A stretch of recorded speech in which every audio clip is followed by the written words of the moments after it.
The storm arrived just after dusk, as it often did in that part of Northumberland, swift, unannounced, and heavy with a kind of intent that felt almost personal.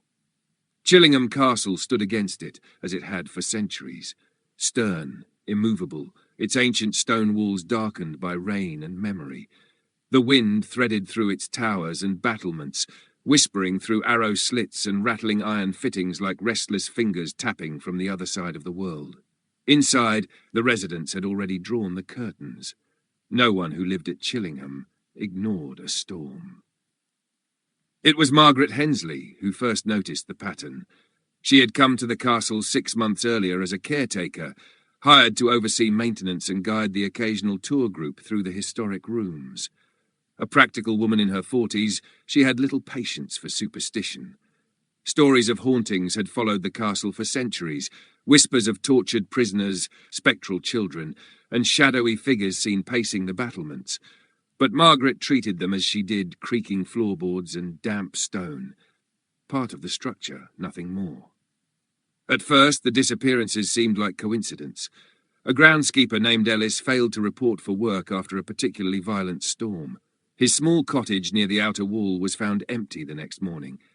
His boots remained by the door.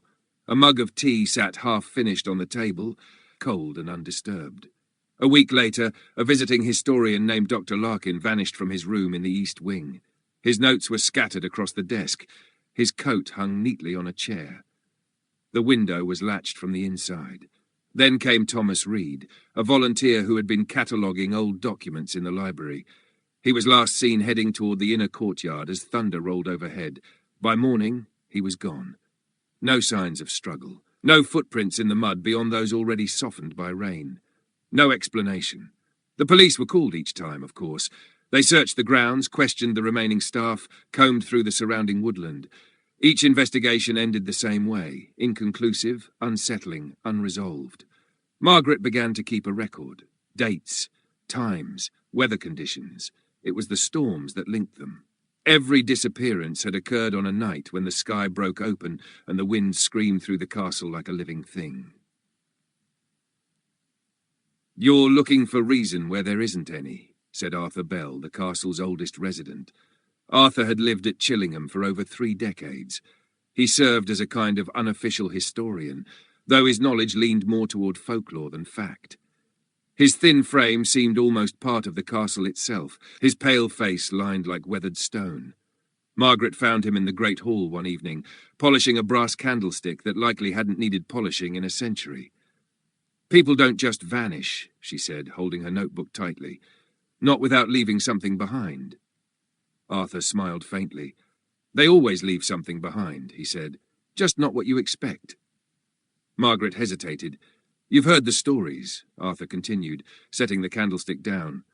"The torture chamber beneath the west tower, the cries that echo when no one is there, the boy in the pantry who asks for bread, the lady in grey who walks the corridors at night." "Stories," Margaret said firmly. Arthur stepped closer, his voice lowering. "And the storms?" Margaret didn't answer. Arthur's eyes drifted toward the tall windows where the sky had begun to darken once more. "That's when it wakes," he said. The storm that changed everything came 3 nights later. It began with a distant rumble, like something vast turning over in its sleep beneath the earth. By the time darkness fell, the wind had risen to a howl, and rain lashed against the castle walls with relentless force. Margaret stood in the main corridor, watching the flicker of candlelight struggle against the draughts. There were only 4 people in the castle that night. Margaret, Arthur, a young couple, Daniel and Sophie Carter, who had insisted on staying overnight despite the weather. They had laughed off the warnings, eager for what they called the full experience. Margaret had given them a room in the south wing, far from the areas most often associated with incidents. At least that had been her intention. A crash of thunder shook the walls. The lights flickered and then went out. The darkness that followed was immediate and complete. Margaret lit a candle, her hands steady despite the sudden silence that seemed to press in from all sides. Even the wind, for a brief moment, had fallen still. "Arthur?" she called. No reply. She moved through the corridor, the candle casting long, shifting shadows along the stone walls. The air felt colder now, unnaturally so, as though the heat had been drawn out in an instant. Another thunderclap. The wind returned, louder than before, and beneath it something else. A sound, faint, distant, a voice. Margaret froze. It wasn't the wind, it wasn't the groan of old wood or the rattle of loose stone. It was a cry. Low, drawn out, filled with a kind of despair that made her chest tighten. "Hello?" she called, her voice echoing unnaturally. The cry came again, from below. The entrance to the lower chambers was hidden behind a heavy wooden door near the west tower. Margaret had passed it many times, but had rarely gone inside. The air down there was damp and oppressive, the walls lined with iron fixtures whose purposes she preferred not to imagine. Tonight the door stood slightly ajar. The candle flame flickered violently as she approached. The cry was louder now, and clearer. "Help!" Margaret pushed the door open. The smell hit her first, earthy, stale, tinged with something metallic. She descended the narrow stone steps, each footfall echoing in the confined space. The walls seemed to close in around her, the ceiling lowering with each step. At the bottom, the passage stretched ahead into darkness.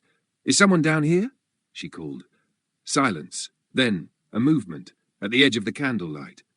Margaret turned sharply. For a moment she saw nothing. Then the shadows shifted, and something stepped forward. It was a man, or what had once been a man. His form was indistinct, as though made of smoke and memory. His face was pale, stretched in a silent scream. His eyes, if they could be called eyes, were hollow, yet fixed on her with unbearable intensity. Margaret stumbled back, her breath catching in her throat. The figure raised a hand and pointed, behind her. Margaret turned. The passage she had come down was gone. In its place was a solid stone wall. "No," she whispered. The figure moved closer. More shapes emerged from the darkness behind him. Dozens, men, women, children, all bearing the same hollow expressions, the same silent anguish, the same outstretched hands. Margaret's candle flickered and went out. Above in the great hall, Arthur Bell stood alone. He had heard the cries begin. He had felt the shift in the air, the subtle change that marked the boundary between what was and what should not be. "It's happening again," he murmured. He moved to the window, watching as lightning split the sky. "They never listen," he said softly. A sudden noise behind him made him turn. Daniel Carter stood in the doorway, his face pale. "Where's Sophie?" he asked. Arthur studied him for a moment. "Where did you last see her?" "In our room," Daniel said. "I woke up and she was gone. The door was open." Arthur nodded slowly. "The storm," he said. Daniel frowned. "What about it?" Arthur stepped closer, his expression grave. "You shouldn't have stayed." The search for Sophie was brief. Her room was empty. The corridor beyond showed no sign of disturbance, but the door to the west tower stood open, and from within, the faintest echo of a voice could be heard. Calling, always calling. By morning, the storm had passed. The sky was clear, the air unnaturally still. The authorities would arrive later that day, summoned once again to investigate another disappearance. They would find no trace of Margaret Hensley, or Sophie Carter, or, eventually, Daniel Carter, who vanished before he could give a full statement. Arthur Bell would remain, as he always did. When questioned, he would provide the same calm, measured account. A storm, a power outage, confusion, nothing more. But in the quiet hours when the castle settled into its uneasy stillness, Arthur would walk the corridors alone. He would pause by the door to the lower chambers and listen. Sometimes, if the night was particularly still, he could hear them. Faint voices rising from beneath the stone, not screams, not any more, just whispers, waiting for the next storm. Years later, visitors would still come to Chillingham Castle. They would walk its halls, guided by stories of its long and troubled past. They would laugh nervously at tales of ghosts and hauntings, dismissing them as part of the experience. Some would stay overnight. A few would note the way the air seemed to change when clouds gathered overhead, the way the shadows stretched just a little too far. And on rare occasions, when the storm came hard and sudden, a guest might wake in the darkness to find their door standing open, to hear a voice calling from somewhere deep below, soft, desperate, familiar. And if they followed, the castle would take them as it always had, as it always would.